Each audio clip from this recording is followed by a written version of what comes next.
The music was louder than the church. Their videos were already online, drinks in hand, laughing as if nothing had happened.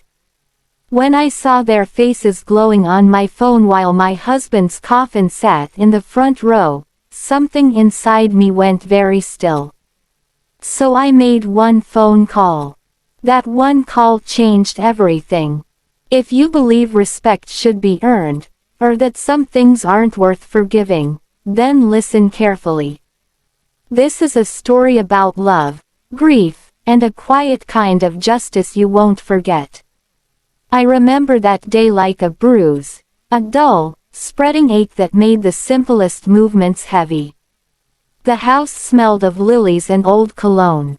My husband's chair by the window was empty, his slippers still tucked under the couch like a ghost that hadn't yet left. He had been my partner for 32 years, the person who knew the sound of my laugh and where I kept the spare keys. He wasn't perfect, but he was mine. Then came the call, a car accident, a wrong turn, and an instant that rearranged life forever.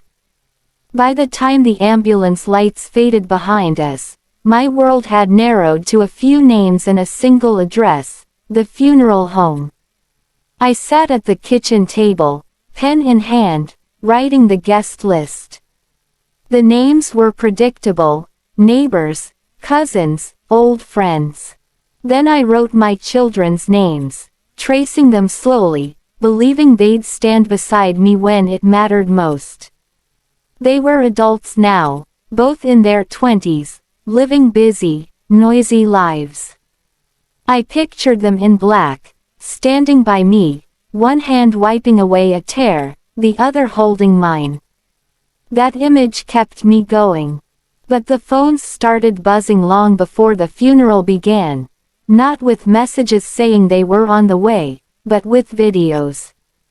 My daughter appeared first, laughing under string lights, a cocktail in her hand, the caption, "Weekend Vibes." Then my son, the one who had inherited his father's crooked smile, posted a selfie from a club, writing, "Rip. Nah. See you later #turnup. The floor seemed to tilt beneath me. It wasn't just their absence, it was the celebration of it. The blatant disregard for the man who'd worked himself into an early grave providing for them. My hands trembled so hard the pen snapped, leaving a smear of ink across the paper. I felt anger rush in hot and sharp, then cold and hollow. I could have called, I could have screamed, demanded explanations. But instead, I sat in silence and listened to the clock tick. My husband always said, when life tries to humiliate you, don't dance along. I called his name in the empty kitchen, a small, whispered prayer, and then I made my decision. My children weren't monsters. They were self-absorbed, spoiled by the comfort we'd built for them. My daughter always thought apologies were optional, and my son had that easy charm that lets people escape accountability. They weren't cruel, just careless. But that carelessness had cut too deep. I picked up the phone and dialed one number, Maria, our family lawyer. She had been with us for years. "Maria," I said, my voice steady despite the storm beneath it, "I need to make some changes. Today." That call wasn't about revenge, it was about respect. Grief had stripped away every illusion I'd ever held about my children. They had made their priorities clear. Now it was my turn. The next morning, I sat in Maria's office. The smell of old paper and lemon cleaner filled the air as she slid the documents toward me. I signed them one by one, my hand shaking just enough to make the signatures uneven. Every stroke of the pen was a quiet declaration: you do not get to dishonor someone and still profit from their life. 2 weeks later, the funeral arrived.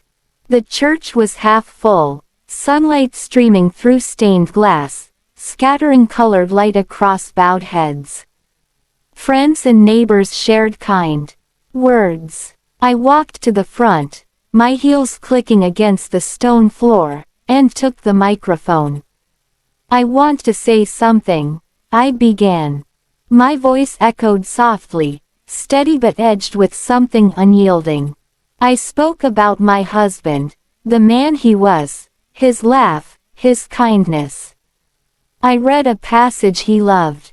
And then, without a pause, I read the final paragraph of the letter I'd filed with our lawyer. "I've made some decisions," I said. "Not in anger, but in love and with clarity.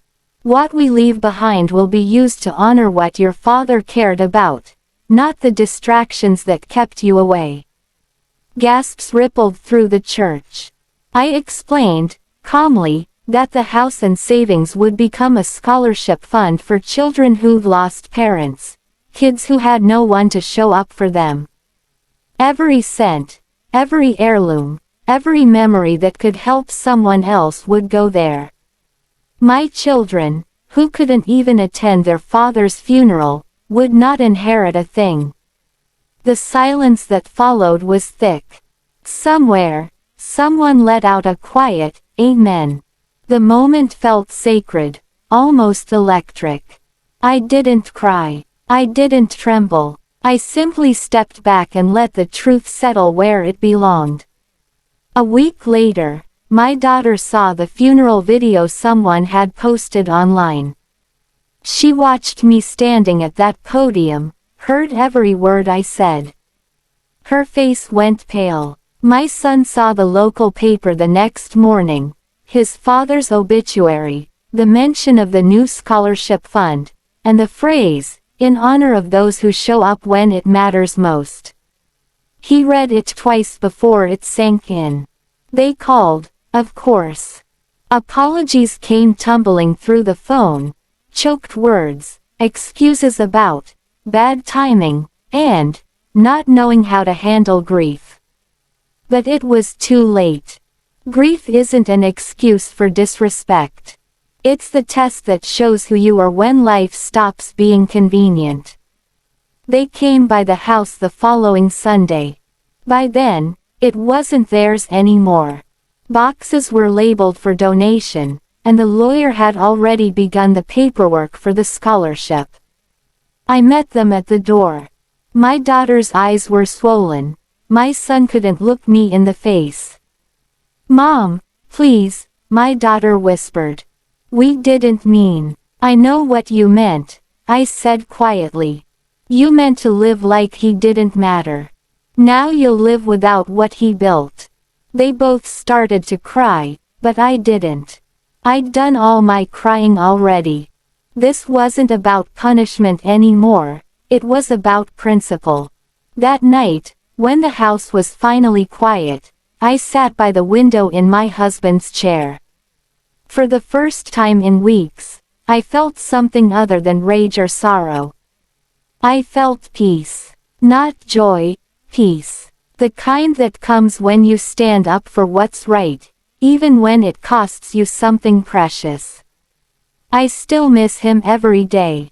I still catch myself setting an extra plate at dinner, still listen for his laugh in the quiet. But I know he would have approved. He used to say, "You can't teach respect with words. You teach it with consequence." People sometimes ask if I regret what I did. I tell them no. I regret raising children who thought showing up was optional, but I don't regret reminding them what love truly demands. Respect isn't inherited, it's earned. And sometimes, karma just needs a little help from a mother who's finally had enough.